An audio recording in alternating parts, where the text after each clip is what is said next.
get ready with me while I tell you some crazy story times. And ignore my cat in the background. If you hear any sounds, it's probably just her eating or pooping.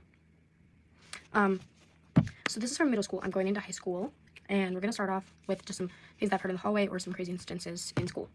Okay, so we're going to start off with my computers class. In my computers class, there was this boy who I'm going to call Lance. He was like a class clown type. He was like a class clown jock. And he would say some crazy stuff just in general. And he was very popular. One time, our teacher left the classroom, and he shouted, "My grandma found my sex mannequin."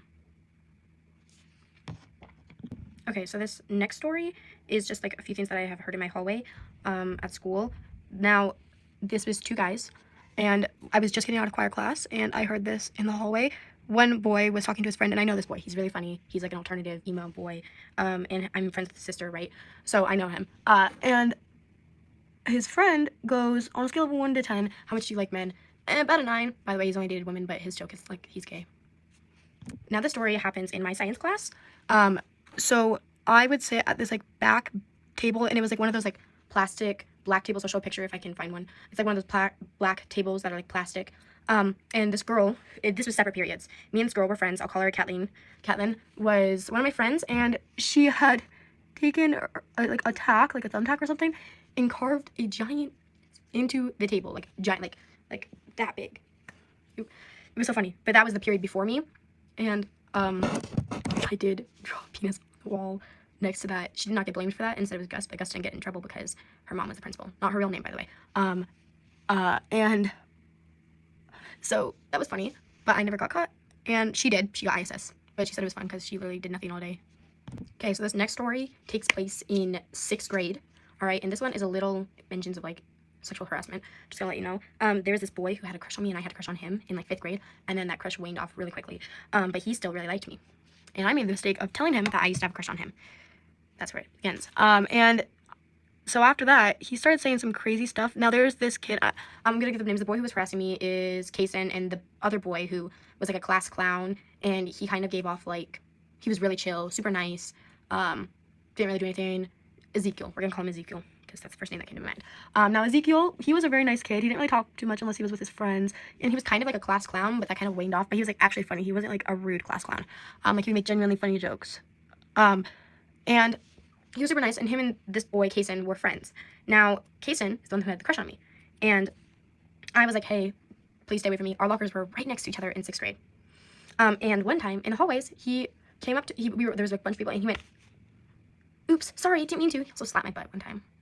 And he would say some very concerning things like, me and Ezekiel are gonna have a with you, whether you like it or not.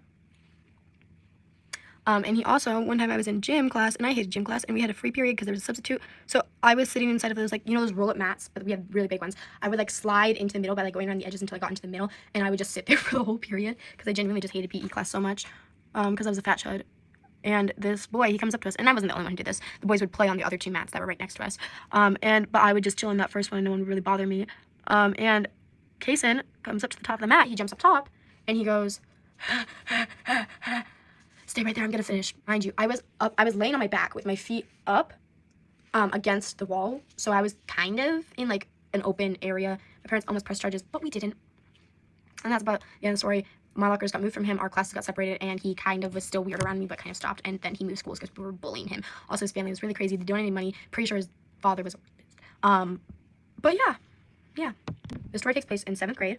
I was really going through it in 7th grade. But there was this like group of girls that I would always hang out with because I thought they were my friends. And they said my mom, she is 50% Native American, 50% Caucasian, like perfectly. Like her mom was really white and her dad was like really black. So she came out like mixed. And she's a lot more on the darker side. And I came out mixed, but you can't really tell. Like I've been called Asian, Native, Japanese, because people just assume since my mom is darker or that I look darker, especially around the people around here because they're all really white. So I'm like a lot darker than the people around me, which is crazy. But there was this group of girls, and they knew my mom, and they would call me the N slur all the time. And they would, during lunch, they'd be like, "Take our trash, you slave, ha ha ha." And they would take the like front girl of this group who had only gotten there like a year ago. She said to me, she downloaded this app on her phone, and it would make a whip sound whenever you would pull your phone after school once you could grab your phone because phones weren't allowed during school times, but you could have them while you were leaving.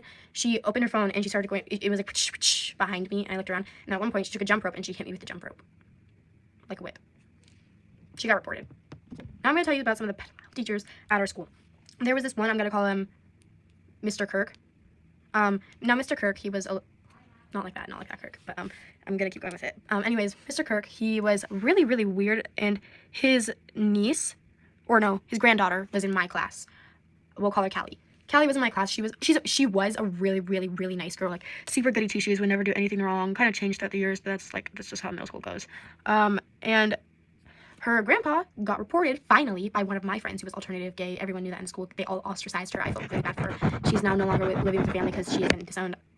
I'll get to that another time if you guys are really interested about that. I really hope she's okay, but not the point. She reported him because he was substituting in a class and he kept like rubbing their shoulders and touching them whenever they were in that classroom.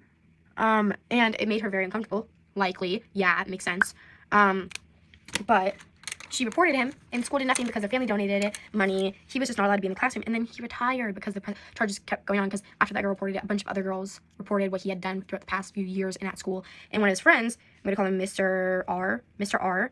Also, all of his friends, like there was like 3 guys. One of them had already gone because he had actually a high schooler, and she had finally reported it, and so he was retired. She eventually left the school, but I felt really bad for her. And there was this guy there, Mr. R. He was also really creepy. He was one of my substitutes, and he would constantly touch us and be like, "What you doing, girls?" And he'd be like over us and hovering. It was very creepy. I did not like it. All the girls in our class were like, "He's a pedophile." But nothing really happened until he retired because finally someone had been like, "Yo, you need to fire this dude. He's kind of crazy and weird." Which I'm happy that finally happened. But yeah, so much happened at that school. All right, next story. All right, so this next story takes place last year, 8th grade. I'm just gonna say his name, Jameson. He was a high-functioning autistic kid, and like he was like any other kid. He knew exactly what he was doing. He just had like special interests, and he was a little slow, right? Like he just didn't understand things, which is okay. My brother, he has fetal alcohol syndrome. I understand like what that's like, and I didn't judge him for that. And I was actually friends with him for a while. And then he was just kind of weird, and he would do weird things around us. Like for example, one of my friends, I'm gonna call her Hennessy. Wait, isn't that a beer? Whatever. Hennessy. We were in gym class, and she was pulling up her sweatshirt, like she was like taking off her sweatshirt, and her shirt like lifted a little bit, almost all the way, and the girl, Hennessy, she was like, oh my gosh, I'm sorry, I almost flashed you guys, haha. And Jameson goes, well, if you would have flashed me, I would have flashed you. What? Anyways, and I'm like, what's your hit list? And he goes, number 1, that girl that I mentioned that years ago in 6th grade was doing the whipping stuff and got reported. Yeah, me and her are actually friends now, like really close friends. I've forgiven her. She's apologized like many times, and she's not that same person. She's not racist. She's not homophobic. She's not furry-phobic, whatever you call it. Like she's very open-minded and super sweet now. She was just going through some crazy shit with her parents getting divorced, right? But so she was a little fucked up then, but she's not like that anymore. And me and her were friends, and he's like, number 1 is that girl, Casey. I'm just gonna call her Casey. I don't know if I've already used that or not. But he's like, Casey, number 1. I'm like, oh, okay. And number 2 was this annoying jock kid who, he was pretty mean. I will give him that. And he was really loud and annoying. But he did not deserve to be on that list. No one deserved to die.